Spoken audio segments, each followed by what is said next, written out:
नमस्कार, 10 के दमदार ट्रेड्स में आपका स्वागत है। हर्ष तो में रहेंगे अगले आधे घंटे आपके साथ, और हमारा साथ देने के लिए अमित सेठ और मानस जायसवाल पिछले शो से बने हुए हैं। साथ ही नए ट्रेडिंग आइडियाज़ के लिए हमारे साथ विकास सालुंके और कविता जैन जुड़ेंगे। साथ ही बिग मार्केट वॉइसेस में आज हमारे साथ दो खास मेहमान होंगे। एम्बिट के head of institutional equities Nitin Bhasin आज हमारे साथ जुड़ने वाले हैं, और पाइपर सरिका के फाउंडर एंड फंड मैनेजर अभय अग्रवाल से भी होगी एक बातचीत। पहले एक नज़र डालते हैं मार्केट पर। इस समय एकदम फ्लैट लेकिन वॉलेटाइल निफ्टी, और एक रेंज है आज। अब तक तो 71 पॉइंट की रेंज है निफ्टी की, लेकिन इस 71 पॉइंट में काफ़ी वॉलेटिलिटी हो गई है। बैंक निफ्टी भी एकदम फ्लैट है।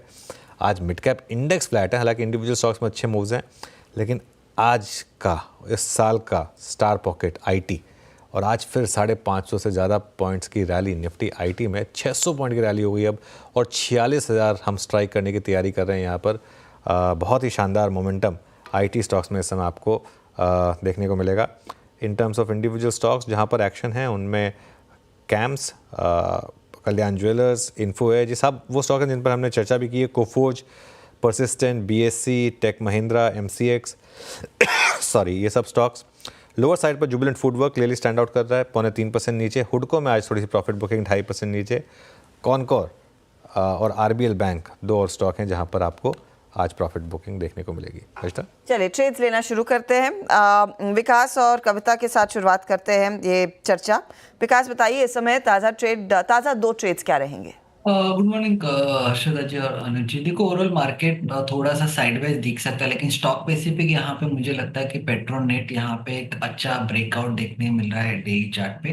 प्लस इसमें जो मोमेंटम इंडिकेटर है आरएसआई और उसके साथ आईडीएक्स जो है वो स्ट्रेंथ दिखाते हुए देखने मिल रहा है। और लास्ट कुछ दिनों में 344 के ऊपर नहीं जा पा रहा था, आज ये 346 के आसपास ट्रेड करते हुए देखने मिल रहा है। तो 360 के टारगेट के लिए इसको बाय किया जा सकता है यहाँ पे। और नीचे में जो इम्पोर्टेंट सपोर्ट आज में देखने मिलेगा 340 का, तो 340 के स्टॉप लॉस से पेट्रोनेट को यहाँ पे बाय करना है। 360 का टारगेट यहाँ पे मुझे लगता है आते हुए देखने मिलेगा। दूसरा रहेगा कमिंस इंडिया। कमिंस इंडिया में एक डाउनवर्ड ट्रेंड लाइन जो है डेली चार्ट पे, वहां पे कल एक फ्रेश ब्रेकआउट मिला था और उसके ऊपर ये कंफर्टेबली क्लोज भी हुआ था। तो मुझे लगता है जो मोमेंटम है वो आज भी यहाँ पे ऊपर आते हुए देखने मिल सकता है। अपसाइड में 3790 के आसपास का एक टारगेट यहाँ पे देखने मिल सकता है। और नीचे में जो इम्पोर्टेंट सपोर्ट इस काउंटर में देखने मिलेगा वो है 3580 के आसपास का। तो 3580 के स्टॉप लॉस से इसको बाय कीजिए, ऊपर में 3790 के टारगेट के लिए। मीनवाइल कल हमारी बात हुई थी कि इन्फोसिस में अब तैयारी कर लीजिए ऑल टाइम हाई की, और अब देखिए 1995, मतलब अब ये फाइनली उस 1991 के लेवल को क्रॉस करता हुआ, और अब 2000 की भी यहाँ पर हो रही है तैयारी। ऑल टाइम हाई इन्फोसिस पर शानदार मोमेंटम यहाँ पर इस समय, और पूरे के पूरे आईटी इंडेक्स में। खैर आपने लगातार रैली देखी है, और लगातार ये व्यू रहा है चैनल पर कि आईटी एक सेक्टर है जहाँ पर आप बस लॉन्ग रहें और ऐड करते रहें। Kavita ji good morning. कविता जी, आपकी दो trades. Very good morning Anuj ji, good morning everyone. Yes, IT से ही मेरा भी पिक है। फॉर इन्फोसिस, एज लाइक आप अभी कमेंट करें, I am positional long on that counter for 2300 के टारगेट के लिए। As of now for intraday मुझे लगता है आईटी से ही एलटीआईएम को आप देख सकते हैं। एलटीआईएम 6700 के लेवल पर है, और एक बहुत अच्छा 6645 का जो हॉरिजॉन्टल रेजिस्टेंस था उसके ऊपर ट्रेड करता हुआ दिख रहा है। So for the price target of 6850, 6900 के प्राइस टारगेट के लिए LTIM पर आप एक बाय ट्रेड इनिशिएट कर सकते हैं। 6640 का स्टॉप लॉस मेंटेन करना चाहिए। अनदर कैपिटल मार्केट से अगर आप देखें, HDFC AMC कैम्स में अच्छे मूव आए हैं। HDFC AMC में भी अच्छा मूवमेंट फर्दर बनना चाहिए। 4565 के लेवल पर एज ऑफ नाउ है। 4530 के स्टॉप लॉस के साथ for the price target of 4640, 4680 के प्राइस टारगेट के लिए आप HDFC AMC भी देख सकते हैं।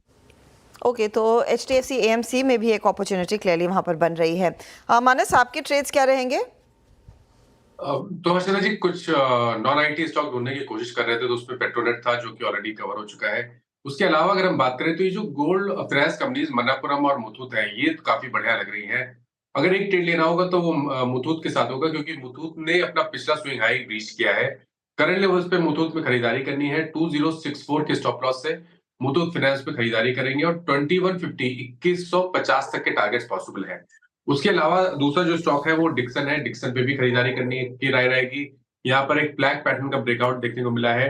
करंट लेवल्स पे खरीदारी करेंगे। 17,550 का स्टॉप लॉस लगाना है और ऊपर की तरफ 18,350 की टारगेट सेट करनी है। ओके, चलिए, तो ये इस समय ट्रेड्स नॉन आईटी में ढूंढने की कोशिश की जा रही है। Amit ji, good morning. IT में ही जाएंगे या कुछ नॉन आईटी आप भी ढूंढ रहे हैं? नहीं अनु जी, पहला तो नॉन आईटी रहेगा और दूसरा आईटी है because that has got strength. मेरा फर्स्ट स्टॉक रहेगा एचएएल। एचएएल में भी कंटिन्यूअस अप मूव देख रहे हैं और स्लो एंड स्टडी यहाँ पे स्ट्रेंथ देख रहे हैं। लगभग 4688 का इसका प्राइस है। इसे बाय करें for a target of 4750 and 4800। Stop loss रखेंगे हम 4640 रुपए का। दूसरा स्टॉक जो मुझे पसंद आ रहा है that is on the verge of 52 week high breakout, that is HCL tech. यहाँ पे काफी स्ट्रॉन्ग स्ट्रक्चर है। यहाँ overall momentum is very strong. 1945 का प्राइस है। स्टॉप लॉस रहेगा 1925 रुपए का और टारगेट्स आएंगे 1975 के। ओके, 1925 का स्टॉप, 1975 के टारगेट। एचसीएल टेक पर हो गई एक ट्रेड इस समय। अब आगे बढ़ते हैं हमारे